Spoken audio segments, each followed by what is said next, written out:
문학을 공부하는 방송 문학정독의 무스비입니다. 네, 파우스트입니다. 네, 저희는 이상문학상 작품집 읽고 있고요. 2004년 제28회를 이번 시간에 다뤄보도록 하겠습니다. 대상을 김훈 작가님의 화장이 받았어요. 요즘 아직까지도 이제 유명하신 최근에도 책이 소설이 나왔더라고요. 판매량도 엄청나고 김훈 작가님 정말 대단하신 것 같아요. 음, 화장이라는 이 단편인데, 자, 이 단편 소설은, 스토리가, 일단 아내가, 지금 병에 걸려서, 뇌종양에 걸려서 죽어가고 있습니다. 죽어가고 있는 그 과정이 정말 디테일하게 나오고, 그리고 이제 이 소설의 주인공인 화자인 나는 중년 남성인데 거의 임원급인 것 같아요. 상당히 높은 직책의 화장품 회사에서 일하고 있는 직장인이죠. 근데 그 죽어가는 아내와 대비해서 그 직장의 신입 여직원을 이제 은밀하게 좀 사모하는, 좋아하는. 근데 이 소설은 그 여성의 육체성을 정말 적나라하게 묘사하고 있어요. 아내도 그렇고 그 여직원의 어떤 신체 그런 부분들을 적나라하게, 죽어가는 아내와 지금 한참 이제 생기가 넘치는, 그래서 그렇게 대비가 되고, 또 한편으로 이 화자는 전립선 염 이런 게 걸려서 오줌을 못 넣어요. 방광염? 그래서 오줌을 못 넣죠. 이런 상황. 그리고 이 아저씨는 지금 일하는 것도 이제 화장품 회사에서 런칭할 그런 여름이라고 새롭게 뭔가 이제 기획을 하는데, 그런 것도 되게 디테일하게 나옵니다. 김훈 작가님의 글을 보면서 저는 여러모로 깜짝 놀랐습니다. 이 글이 이렇게까지 현실적일 수 있구나. 정말 묘사가 압권이거든요. 압권이고, 일단 한번 몇 부분을 읽어드릴게요. 음, 10, 11쪽 마지막에 보시면, 죽은 아내의 몸은 뼈와 가죽뿐이었다. 엉덩이살이 모두 말라버려서 골반뼈 위로 헐렁한 피부가 늘어져 매트리스 위에서 접혔다. 간병인이 아내를 목욕시킬 때 보니까 성기 주변에도 살이 빠져서 치골이 가파르게 드러났고, 대음수는 까맣게 타들어가듯 말라붙어 있었다. 나와 아내가 그 메마른 곳으로부터 딸을 낳았다는 사실은 믿을 수 없었다. 간병인이 사타구니의 물기를 수건으로 닦을 때마다 항암제 부작용으로 들뜬 음모가 부스러지듯이 빠져나왔다. 너무 적나라한 어, 묘사가 적나라하게 돼 있고, 또 아래쪽의 문단을 보면 그 자신의 상태가 나와요. 여자처럼 자변기에 앉아서 오줌을 눈 지가 6달이 넘었다. 남자의 방식대로 서서 오줌이 나오기를 기다리기 힘들었다. 변기에 앉아서 방광에 힘을 주었더니 고환과 항문 사이로 날카로운 통증이 방사선으로 퍼져나갔다. 성기 끝에서 오줌은 고드름 녹듯 겨우 몇 방울 떨어졌다. 붉은 오줌방울들이었다. 요도 속에서 오줌방울들은 고체처럼 딱딱하게 느껴졌고, 오줌이 빠져나올 때 요도는 불로 지지듯이 뜨겁고 쓰라렸다. 몸속에 오줌만 남고 사지가 모두 떨어져 나가는 느낌이었다. 밤새 나온 오줌은 붉은 몇 방울이 전부였다. 배설되지 않는 마려움으로 내 몸은 무겁고 다급했다.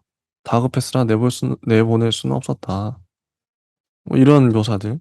음, 묘사가 정말 디테일하죠. 어, 그리고 14쪽에도 보면, 어, 이제 전반적인 상황이 나와요.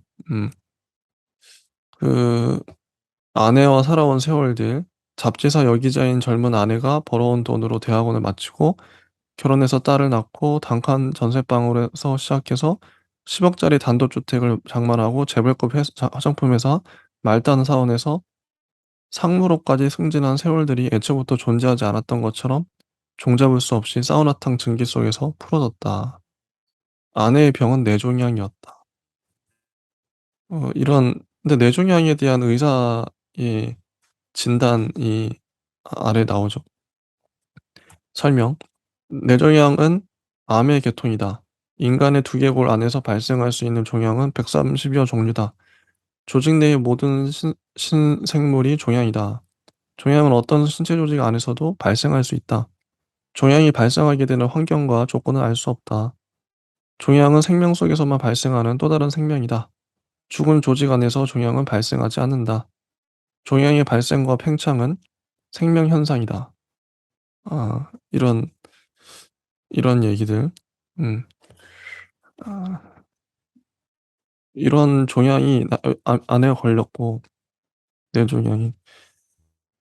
그리고 16쪽에도 가면, 근데 김훈 작가님의 이 여성을 묘사하는 부분이, 예를 들어서 이제 16쪽에 간호사, 그러니까 병원에 갔어요. 오줌을 빼려고. 근데 간호사를 이렇게 묘사해요. 나는 누워서 두건 쓴 간호사를 올려다보았다. 밍밍한 향수 냄새와 윤기한 젖가슴이 아니라면 그가 여자라는 것을 알아볼 수 없었다. 간호사는 내 성기를 주무르게 될 자신의 얼굴을 내가 혹시라도 기억하게 될까 봐 흰 두건을 뒤집어 쓴 모양이었다. 허리를 좀 드세요. 나는 허리를 들었다. 간호사가 바지와 팬티를 한꺼번에 끌어내렸다. 간호사는 고무장갑 낀 손으로 애무를 해주듯 손을 움직여 내 성기를 키웠다. 고무장갑 낀 간호사의 손 안에서 내 성기는 부풀었다. 성기는 내 몸의 일부가 아닌 것처럼 낯설었지만 내 몸이 아닌 내 성기가 나는 참담하게도 스쳐들어왔다. 간호사가 성기 쪽으로 고개를 숙이고 성기 끝 구멍을 두 손가락으로 벌렸다. 간호사는 그 구멍 안으로 긴 도뇨관을 밀어넣었다. 뭐 이런 묘사들. 그러니까 이 소설도 에로스, 에로스와 타나토스, 어, 그 성적인 부분과 죽음에 대한 묘사가 정말 적나라하다. 어, 그리고 이제 딸 얘기도 잠깐 나와요. 딸과 유학 가는 신랑 얘기도 잠깐 나오고 이제 쭉쭉 넘어가서 20쪽에도 건불처럼 늘어져 있던 아내는 아직도 저런 힘이 남아있을까 싶게 뼈만 남은 육신으로 몸부림을 치다가 실신했다. 실신하면 바로 똥을 쌌다. 항문 괄약근이 열려서 아내의 똥은 오랫동안 비실비실 흘러나왔다. 마스크를 쓴 간병인이 기저귀로 아내의 사타구니를 막았다. 아내의 똥은 멀건 액즙이었다. 김 조각과 미음 속의 나달과 달걀 흰자위까지도 소화되지 않은 채로 쏟아져 나왔다. 삭담한 배설물의 악취는 찌르듯이 날카로웠다. 이런 묘사들. 정말 적나라하죠. 근데 이 몰입도가 엄청나고요. 문장이 깊이도 있고, 묘사 너무 사실적이고, 진짜 간병을 할 때 이런 상황이 오겠구나 싶을 정도로, 어, 그리고 회사 사람들도 와서 자꾸 일 얘기를 해요. 일 얘기를 하고. 근데 일 얘기하고 이 회사 얘기도 만만치 않게 많이 나오는데, 정말 디테일하게 나와요. 어, 진짜처럼. 제 생각에는 이 김훈 작가님이 원래 신문 기자였잖아요. 언론인이고, 여기 보면은 주요 경력으로 시사저널 편집국장, 국민일보 부국장, 한국일보 편집위원 등을 역임했고, 이렇게 나오거든요. 네, 편집국장, 부국장 지낼 정도면 이 만만치 않은 간부, 이제 임원급인데, 아마 그런 경험들이 이런, 또 여기 나온 주인공도 임원급이니까, 어, 그래서 쓸 수 있는 것 같아요, 이런 글을. 어, 회사 생활을 거의 안 해본 저는,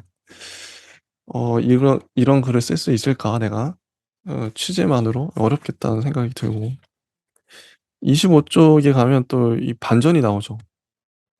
이게 문체가 바뀌면서 이게 이런 식으로 전개가 돼요. 당신의 이름은 추운주. 제가 당신의 이름으로 당신을 부를 때 당신은 당신의 이름으로 불린 그 사람인가요?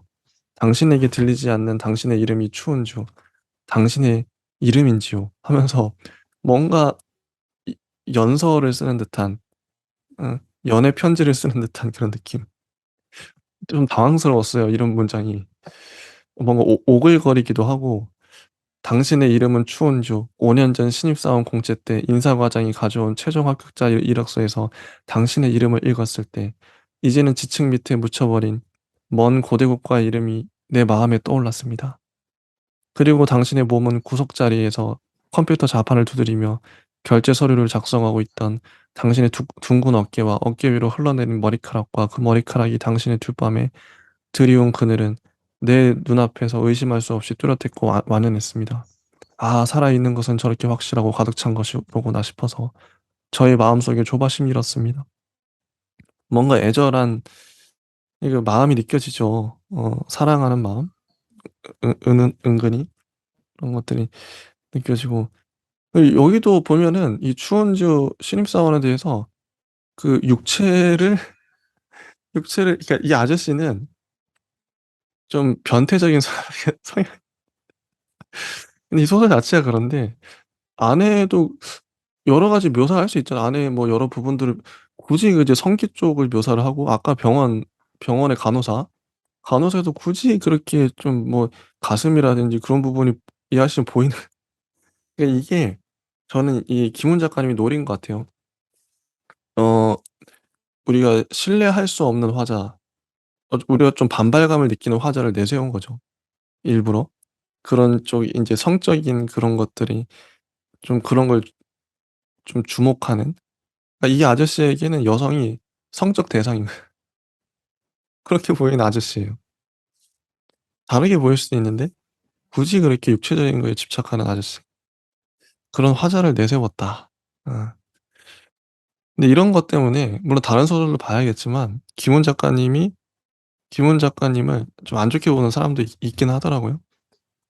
김훈에게 여성은 무엇인가? 음. 이런 거죠. 근데 일단 보고요. 일단 이 소설에선 그렇다. 당신의 그 빗장표 하면서 당신의 빗장표는 당신의 가슴뼈에서 당신의 어깨뼈로 넘어가고 있었습니다. 그 빗장뼈 위로 드러난 당신의 푸른 정맥은 하면서 당신의 몸을 생각했습니다. 이렇게 나오죠. 이 변태적인 시선이랄까? 너무 육체에 집착하는. 당신이 음식을 넘길 때마다 흔들리는 당신의 턱 밑의 흰 살들을 저는 칸막이 너머로 바라보았습니다. 그리고 또 제 손으로 제 턱 밑살을 더듬어 보았지요. 근데 이 문단이 안 끊겨요.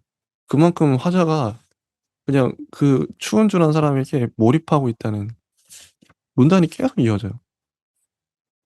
어 그래서 뭐 인제 이 추은주에게 편지를 쓰는 형식인데, 뭐 출장을 갔죠, 이 아저씨가. 아저씨 출장 가서 이런 출장 갔던 기억을 이렇게 얘기해요.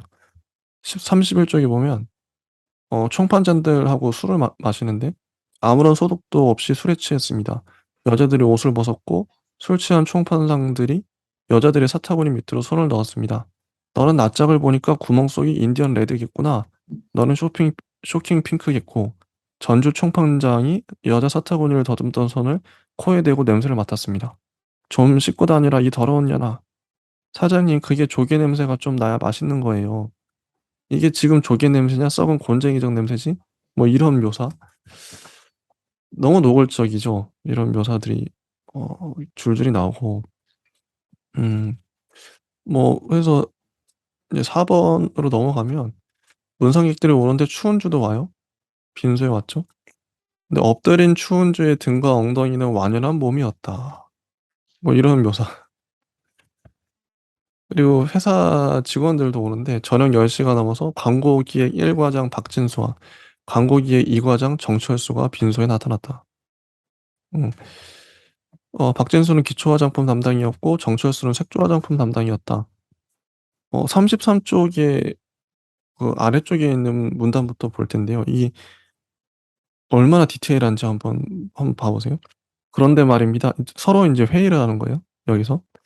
그런데 말입니다. 여자의 내면 여행은 너무 관념적이고 스모키하지 않겠습니까? 오히려 가을 시즌에 맞는 이미지가 아닐까 싶은데 내면 여행을 채택한다면 영상 제작도 쉽지 않을 겁니다. 이미지를 돌출시켜 내기가 어려울 것 같습니다. 영상 연출로 이 관념성을 넘어가야 합니다. 사회화된 정서가 도시 여성에게 어필합니다. 도시로부터 이탈하려는 게 여자들의 여름 정서의 핵심이라고 봅니다. 그게 문제지요. 밖으로 뛰쳐나가지 못해 안달인판에 내면이란 고루하고 폐쇄적인 느낌이 듭니다. 화장품은 내면 사업이 아니라 외면 사업입니다. 전 여름에 여자는 가벼워진다 쪽으로 가야 한다고 봅니다. 올여름은 유례없이 질퍽거리고 끈끈할 것이란 예보가 나와 있습니다. 한국 여자들의 심성에는 물기가 너무 많지요. 물주머니들이 돌아다니는 거예요. 여자들은 자신들의 이 대책 없는 물기를 증오하는 겁니다. 그러니 이걸 거꾸로 타 넘으려면 역시 가벼움의 이미지를 밀고 나가는 게 좋을 겁니다. 뭐 이런 식으로 회의하는 장면이 나오는데 정말 디테일해요. 정말 디테일하고 실제 임원급은 이렇게 회의를 할까 싶을 정도로 음 이것도 근데 재밌는 게 이것도 여성의 화장품 여성을 다루고 있죠. 이 소설에는 남성이 바라보는 여성의 이미지가 무진장 나와요. 이것도 여성 화장 화장품에 대해서 음 보면 35 쪽에도 두 과장들은 또 이미지에 따른 로케이션과 영상 구성의 내용, 손톱, 입술, 눈동자, 허벅지, 장단지, 눈썹 같은 부분 모델을 기용하는 문제와 그 모델들의 신체 특징을 열거해 나갔다. 뭐 이런 말도 나오고. 그래서 어 아내가 키우는 개 이야기, "여보 개밥 줘야지 개밥." 그래서 개 이름이 보리예요. 보리인데 이게 불교 용어인데 이것도 어떤 상징적인 의미가 있는 것 같아요. "내세의 사람으로 태어나라고 아내가 지어 준 이름이었다." 어. 그리고 아내는 냄새도 지금 교란이 돼 가지고 헷갈려요. 속하면 인제 40 쪽에 보면 "알 수는 없지만 아내가 치를 떨던 그 구린내는 본래 음식 깊은 곳에 조향처럼 숨어 있던 냄새가 아니었을까." 이 소설엔 냄새에 대한 그 묘사도 많이 나오거든요. 그래서 내가 운전할 때 맡을 수 없었던 그 냄새가 조용히 번지자 비로소 아내에게 감지되는 것은 아닌지. 뭐 이런 냄새에 대한 부분들. 그리고 또 넘어가면 5 번 5 번에서는 또 "당신의 이름은 추운주." 하면서 혼자 망상을 펼치는 그런 내용들이 나오죠. 음. 저는 판촉비를 풀어서 소비자 단체 간부들, 광고 매체 간부들, 미용 담당 기자들과 매일 저녁 술을 마셨습니다. 또 새로 생긴 주간지라 월간 여성지의 광고 담당자, 새로 차린 광고 대행업자들과 쌍꺼풀, 입술, 손톱, 허벅지의 부분 모델을 지방하는 여자들의 매니저들은 나를 불러내서 그들의 판촉비로 나에게 술을 먹였습니다. 질퍽거리는 마린블루의 여름이었지요. 그리고 추운주의 아기 묘사도 나와요. 아기를 언제 데려온 거죠. 특근하던 그 일요일 아침에 하면서 그 아기의 걸음을 바라보면서 저는 당신과 닮은 아기를 잉태하는 당신의 자궁과 그 아기를 세상으로 밀어내는 당신의 산도를 생각했습니다. 43 쪽에 보면 아기의 입속은 분홍색이었고 젖어 있었습니다. 당신의 아랫입술처럼 아기의 아랫입술이 아래로 조금 늘어져서 입술에 속살이 보였습니다. 작은 혀도 보였지요. 이런 묘사. 당신의 아기의 분홍빛 입속은 깊고 어둡고 젖어 있었는데 당신의 산도는 당신의 아기의 입속 같은 것인지요. 어. 이런 얘기를 해요. 그래서 바로 또 아래쪽에 보면 아내를 목욕시키는 얘기가 나오는데 저도 옷을 모두 벗었지요. 아내의 몸은 건불처럼 가벼웠고 마른 뼈 위로 가죽이 늘어져서 겉돌았습니다. 저는 벌거벗은 아내를 안고 욕실 안으로 들어갔습니다. 습기가 빠진 피부가 버스럭거렸습니다. 유아용 아이보리 비누를 풀어서 아내의 늘어진 피부를 손빨래하듯 씻어냈습니다. "여보 미안해요." 라면서 아내는 울었습니다. 그야말로 뼈뿐이었습니다. 아내의 허벅지와 성기 안쪽과 항문을 비누칠한 수건으로 밀었고 샤워기 꼭지를 의자 밑으로 넣어서 비누기를 닦아냈습니다. 닦기를 마치고 나자 아내가 똥물을 흘렸습니다. 양은 많지 않았지만 악취가 찌를 듯이 달려들었습니다. 여보 미안해. 아내는 또 울었습니다. 이 정말 적나라한 묘사거든요. 음. 근데 이렇게 아내를 씻고 나서 똥 냄새가 가시지 않아요? 음. 근데 이제 이때 인제 추운주를 생각하죠. 당신께 달려가서 사랑한다고 말하고 싶었습니다. 사랑한다고. 당신께서 저의 조바심을 아신다면 여자인 당신의 가슴은 저를 안아주실 것만 같았습니다. 그리고 인제 6 번으로 넘어가면 아내를 화장하죠. 태우죠. 어. 소각을 합니다. 소각하고 그다음에 추운주는 사표를 냈다. 어. 사표를 냈다고 하고 아까 키우던 개 보리는 안락사를 시킵니다. 이렇게 인제 소설이 끝나요. 좀 길게 읽어 봤는데 파우스트 님은 이 화장이라는 소설 어떻게 보셨나요? 음. 저는 뭐 아주 탁월한 소설이라고 생각이 들고요. 물론 이제 여성 독자는 고려하지 않은, 전혀 고려하지 않은 이제 남자의 시선으로 사실 근데 이제 김훈 작가님이 되게 남성적이에요. 뭔가 마초적인 느낌이랄까? 이 소설만 봤을 때. 다른 건 또 봐야겠지만. 근데 그런 것 때문에 또 비판을 많이 받으시기도 하거든요. 예. 또 얘기해 주시죠.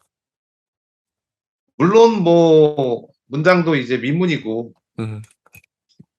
굉장히 좀 이 죽음에 대한 어떤 삶에 대한 깊은 통찰이 있는 소설이면 분명하지만 이거를 또 사실 약간 조금 그런 뭐 혐의를 벗을 수 있는 뭐 방법이 항상 좀 많거든요. 뭐 여성의 어떤 시선에서도 봐주고 뭐 전지적으로도 한번 봐주고 뭐 그리고 이제 이 뭐 남성의 시선뿐만 아니라 다른 시선으로도 봐주면은 뭐 어느 정도 이제 서로가 만족하는 그 여자가 무슨 소설을 써도 무슨 남자의 그 정수리와 무슨 어깨 쇄골이 막 환하게 빛나고 막 이렇게 어깨 능선이 막 산과 같이 이제 뭔가 음음음.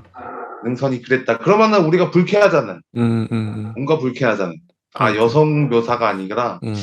남성 묘사를 이렇게 관능적으로 한다고? 그러니까 화가 대성화. 나는데. 예.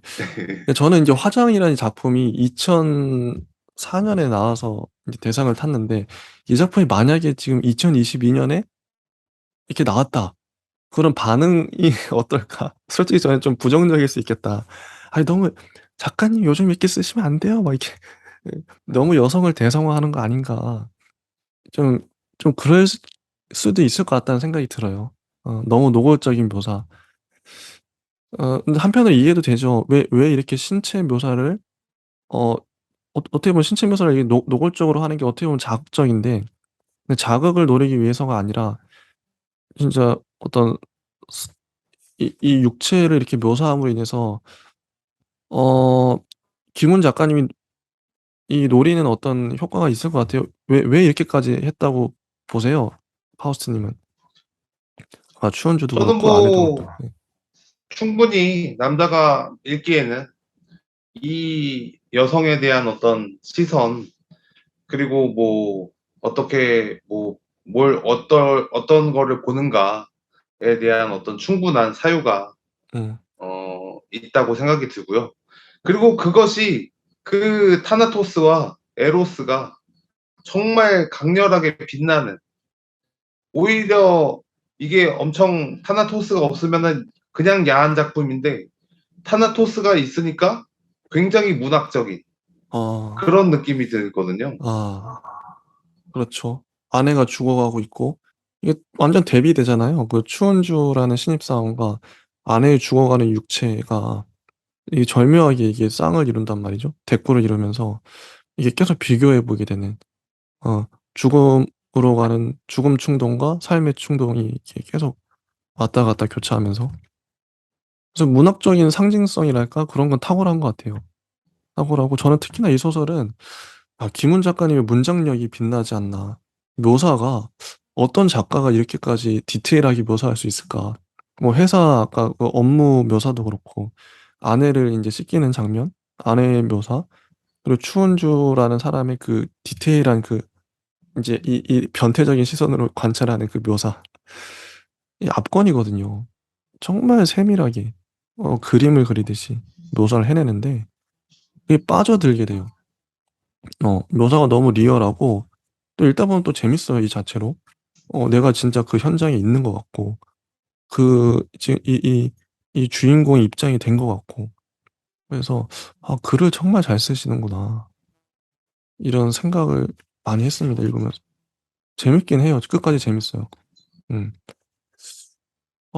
그래서 하우스 님은 이 작품 인제 뭐 김훈 작가님의 문장이라든지 이런 게 다 좋았다는 거죠?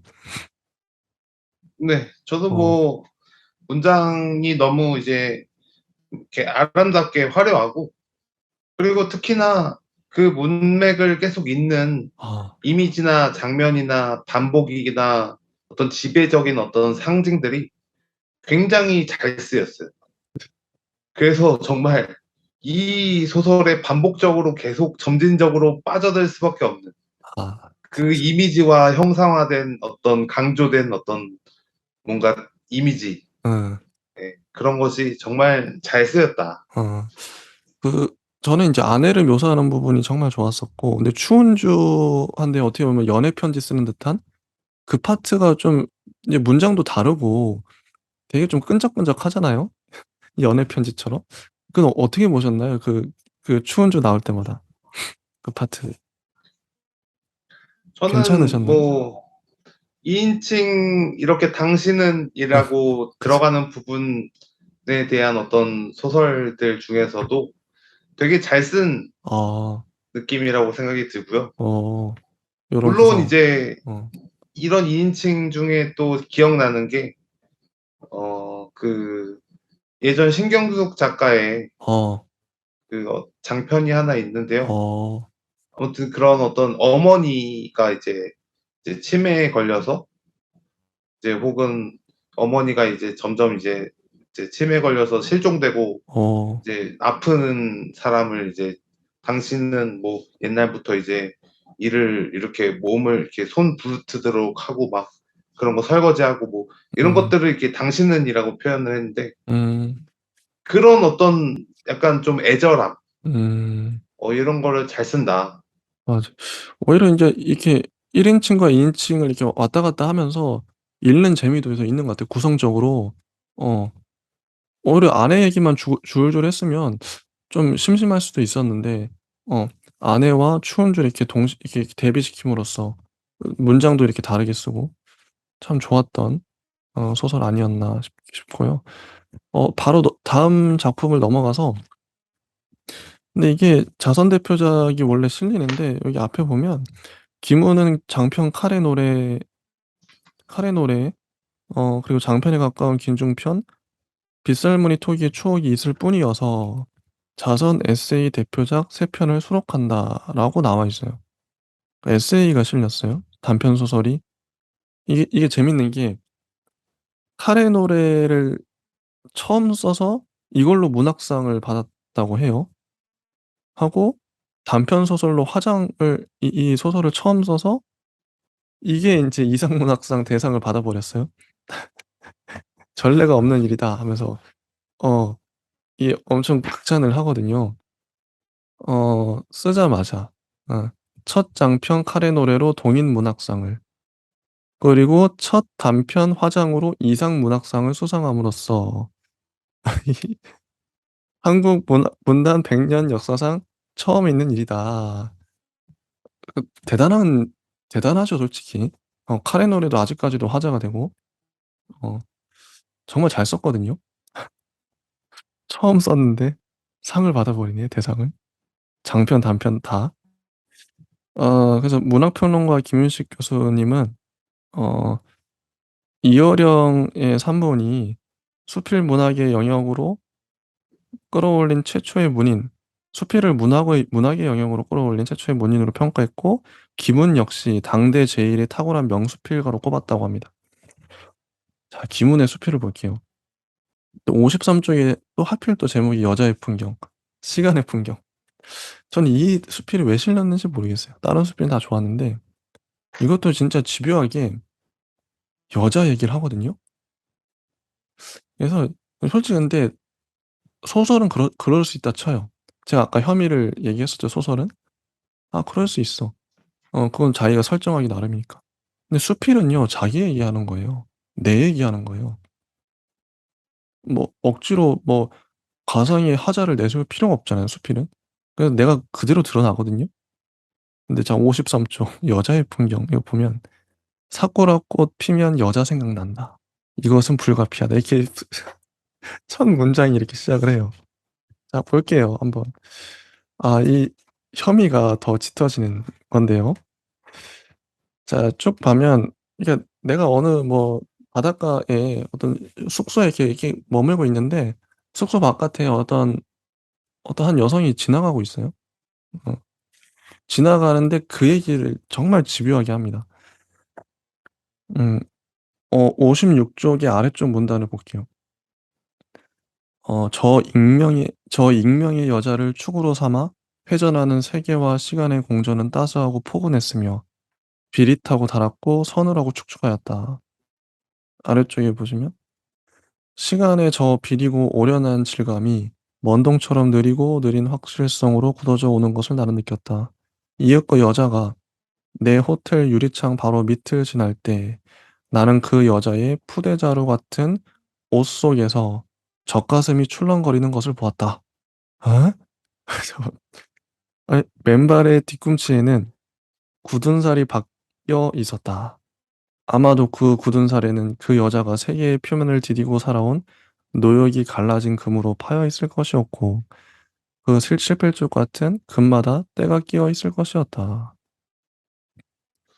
57쪽의 중간에 보시면 여자는 내 종족인 인간의 여자였으며 인간의 젖가슴과 인간의 목소리와 인간의 성기를 가진 여자였다.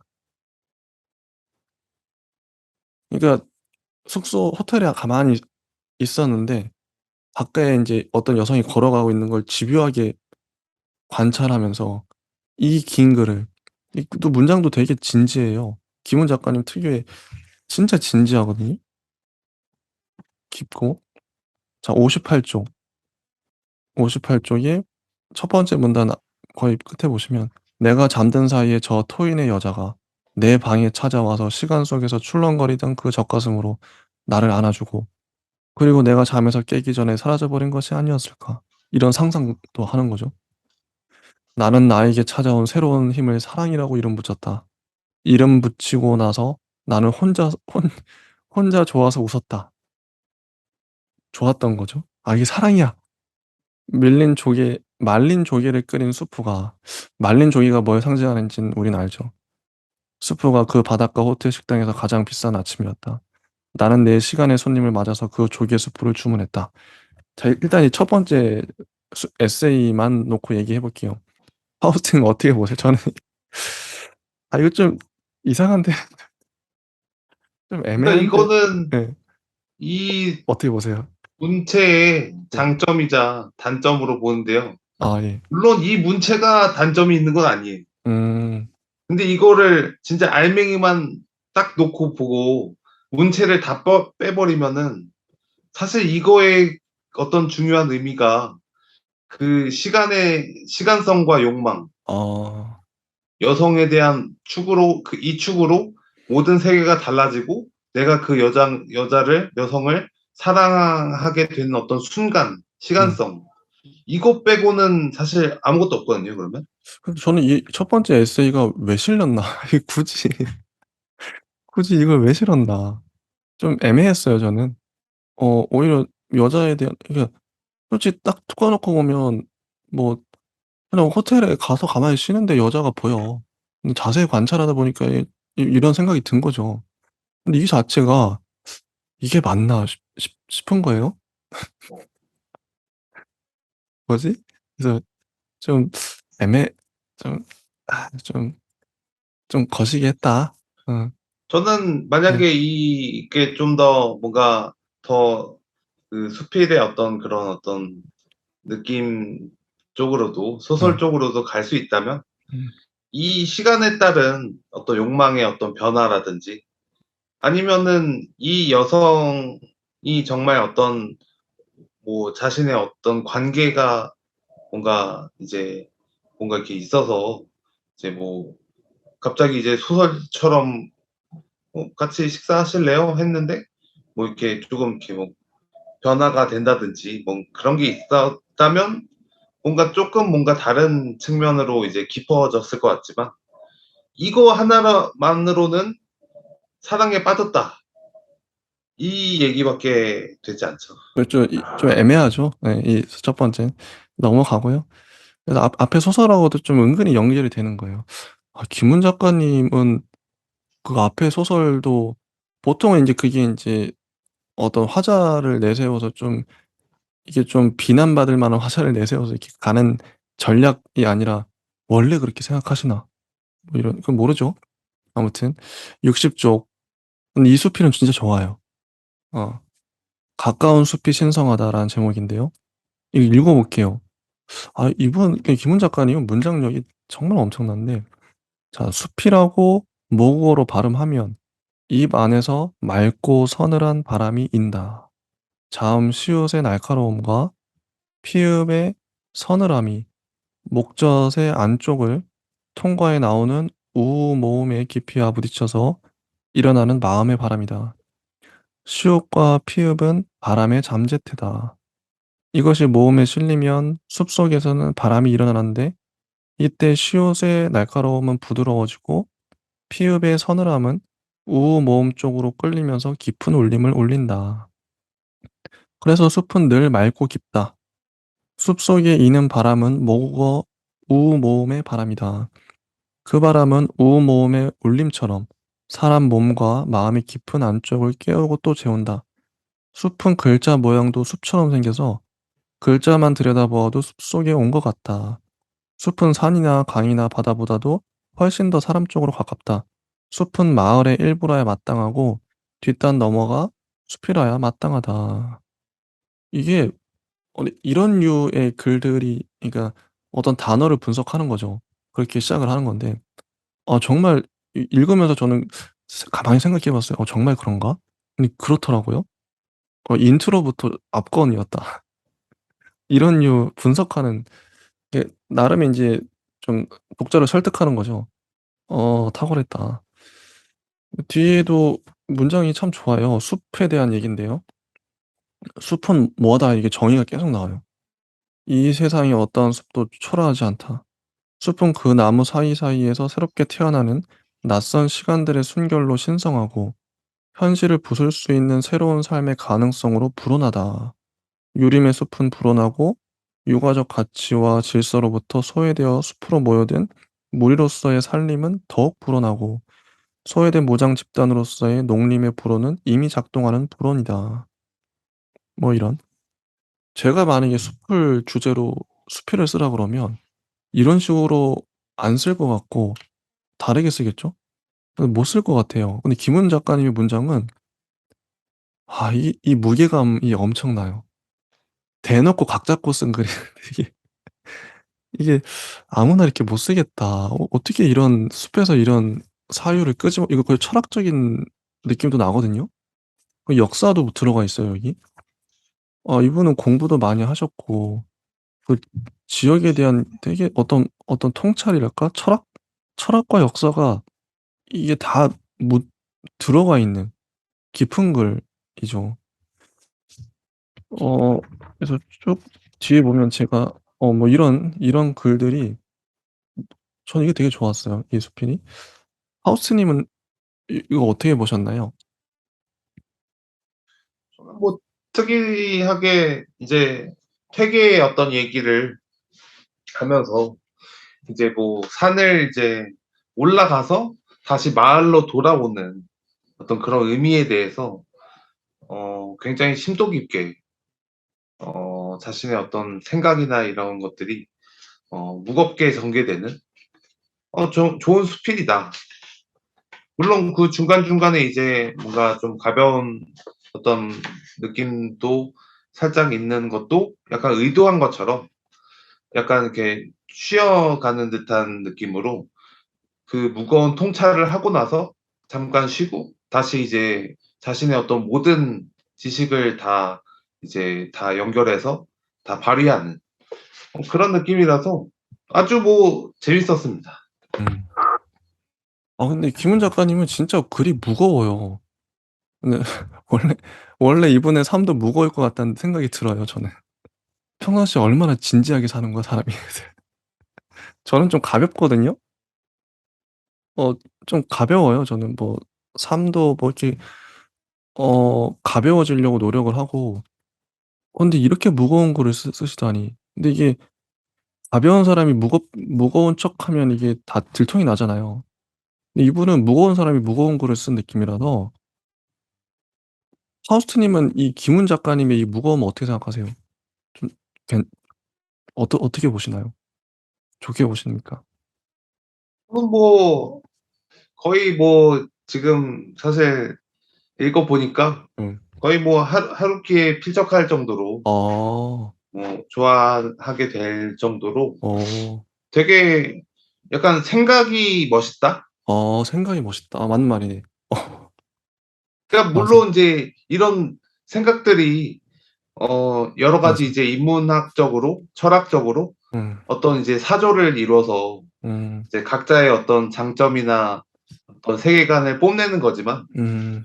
이 맞는 말이에요. 문학도 음. 결국에는 자신의 철학이나 예. 세계관을 뭐 뽐낼 수 있잖아요. 예. 그쵸. 근데 이 생각은 멋있다. 음. 예, 이런 생각입니다. 그러니까요.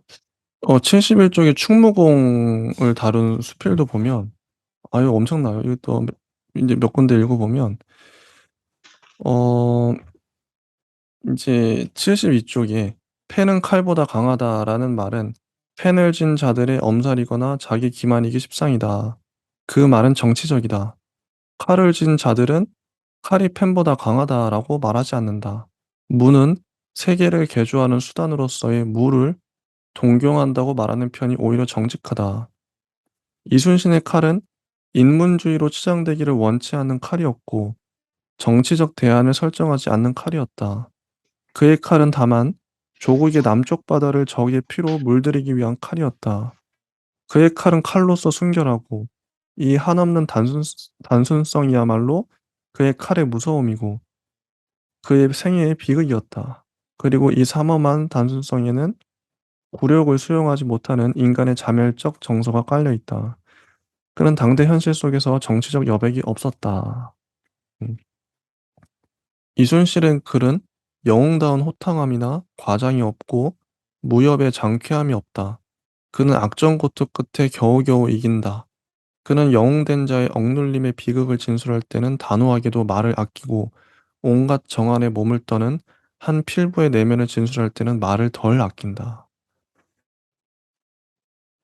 이런 문장들. 근데 진짜 저는 김훈 작가님이 이순신 평전을 써 줬으면 좋겠다는 생각이 들 정도로, 어떻게 보면 그게 칼의 노래가 그런 거겠죠. 자기 나름대로의 해석한 이순신일 텐데 81 쪽을 볼게요.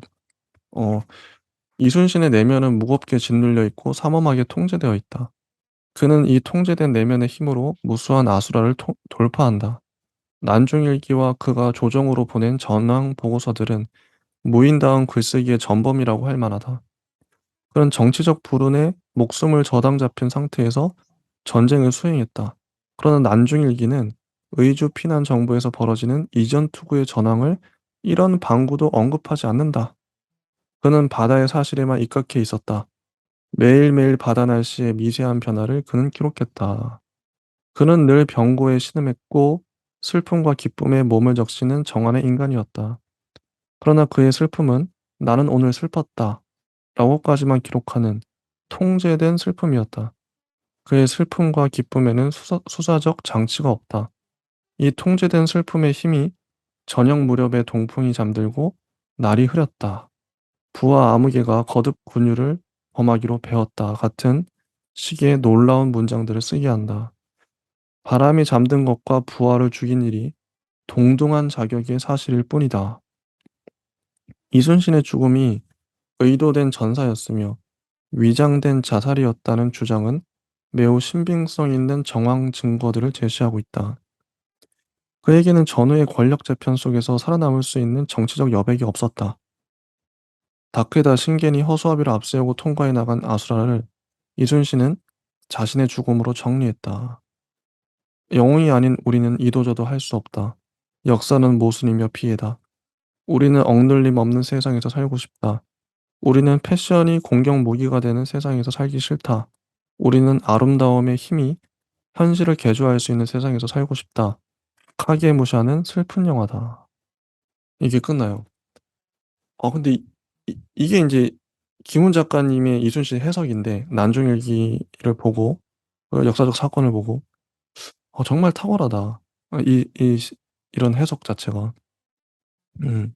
많은 것들을 느끼게 하죠. 이순신에 대한 이해가 정말 깊다는 생각이 들었고 하우스님은 어떠셨나요? 음. 저도 뭐 이런 어떤 인간에 대한 어떤 무게가 이해가 깊다는 생각이 들었는데요. 근데 또 한편으로는 이게 난중일기를 또 본 어떤 아는 분이 실제로 이제 보니까 어.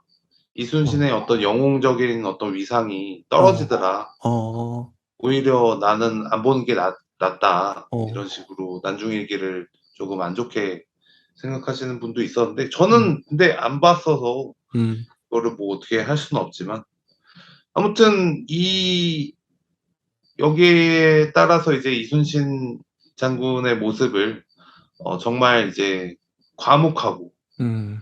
그리고 어떤 많은 어떤 풍파를 이겨낸 그런 어떤 영웅은 확실하잖아요. 음. 그리고 그렇게 자기 자신의 부하를 뭐 죽이고 나서 얼마나 그 한스럽겠어요, 사실. 음. 자신이랑 같이 이제 전쟁을 치러야 하는 부하를 음. 그렇게 죽였는데.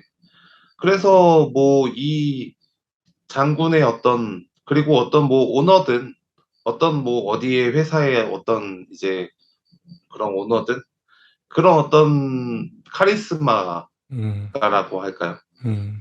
그런 게 굉장히 좀 괴롭고 힘들다. 음. 이런 거를 정말 좀 감각적으로 내면적으로 이제 잘 표현하는 음. 그런 느낌이 또 들었습니다. 아무래도 김은 작가님이 언론 쪽에 오래 계시다가 여기도 보면은 인제 시사저널 편집국장, 국민일보 부국장, 한국일보 편집위원 등을 역임했다. 이거 엄청나거든요. 한 신문의 진짜 편집국장과 부국장, 편집위원까지 하셨으니까 다양한 매체들. 이것도 주류 언론이에요. 그랬으니 이분이 뭐 글은 정말 잘 다루시는 거죠. 근데 인제 이렇게 오랫동안 일하시고 이제 소설가로 전향을 하시면서 소설가, 수필가, 문학 쪽으로 오시면서 어 또 난중일기도 이제 나름의 왜 하필 난중일기를 그러니까 이순신을 소재로 장편을 쓰셨을까? 아마 이쪽에 관심이 많으셨나 봐요. 난 인제 그래서 카레 노래 이후에도 또 다른 또 뭐 현의 노래인가 그런 인제 그런 소설을 쓰신 걸로 알고 있는데 혹시 카레 노래 보셨나요? 또 옛날에 봤죠. 어떠셨어요? 보셨을 때 카레 노래 느낌 약간 근데 감상. 워낙 옛날이라서 아. 잘 기억은 안 나지만 그래도 아. 뭐 되게 뭐 그때도 그냥 워낙 유명했으니까 인기가 그죠. 있었으니까 오히려 제가 그때 감상한 것보다 뭐 주변의 말들이 "야 어. 뭐 역시 김훈이다. 역시 이게 남성다운 문장이다." 진짜 이런 남성성이 강해요. 카레 노래도 보면. 어 카레 노래도 진짜 묵직한 거 저도 잠깐 봤었는데 묵직했던 느낌이 들어요. 전혀 가볍지 않죠. 묵직하고 김훈 작가님 인제 다른 글도 한번 읽어 보고 싶어요. 이분은 제가 인제 연구하고 싶은 느낌이 어떻게 글을 쓰시는가. 근데 제가 그 그 좋아하는 팟캐스트가 두 남자의 철학 수다라고 있는데 거기 매뚝 씨라고 그분도 어 철학 공부를 한 20년 이상 하시고 뭐 문학도 읽으시고 하는데 그분이 인제 김훈 작가님을 들어서 얘기를 하시더라고요. "나는 김훈의 사상이나 뭐 가치관은 동의하진 않지만 나랑 방향은 다르지만 그분이 좀 진보적인 성향이 있거든요. 다르지만 김훈의 그 손가락, 김훈의 손가락은 인정한다. 김훈의 손가락은 국보급이다. 이렇게 쓰는 저도 그게 무슨 말인지 알겠어요. 김훈의 글을 읽으니까 이분 장난 아닌데 글이 이 문장력이 엄청난데 그런 느낌을 많이 받았고요 오늘 읽으면서. 자 이제 뭐 김훈 작가님의 글을 우리가 꽤 많이 봤는데 요 책에서 파우스트님은 김훈 작가님의 글을 어떻게 보시나요? 한번 얘기를 해주시죠. 문장. 일단은 뭐 굉장히 뭐 다시 보니까 음. 뭐 문장이 너무 좋고, 어. 그리고 이제 구조나 그 소설의 구조나 그 지배적인 심상 이미지나 그리고 강조나 어떤 이제 문맥을 또 약간 좌지우지하는 그런 어떤 힘을 주는 문장, 강조된 문장을 또 받쳐주는 이미지, 이런 거를 직조를 정말 잘한다. 문장을 정말 잘 쓴다. 그럼 맞아요. 게다가 생각도 약간 멋있어요. 남자가 보기에. 그러니까. 남자가 보기에. 예. 이게 하루키랑 다른 점은 아. 하루키는 여성이 보기에도 매력적으로 보일 만큼 뭔가를 마케팅을 하는 것 같거든요. 그러니까 남자가 보기에도 매력적인데 예. 여자가 보기에도 매력적인 요소로 느껴질 수 있게끔 뭔가를 또 집어넣어요. 그러니까 다양하게 사실 이 김은의 소설도 진짜 다양한 거를 다 집어넣는데 그 도시의 풍경, 여성성, 모든 화자, 죽음, 소멸, 삶 이런 거를 다 집어넣는데 그런 차이가 있는 것 같다. 그러네요. 좋습니다. 일단 뭐 여기까지 하고요. 또 다음 시간에 저희가 이제 본격적으로 뒤에 소설들이 많죠. 다음 소설들 다뤄보도록 하겠습니다. 네, 감사합니다. 네, 감사합니다.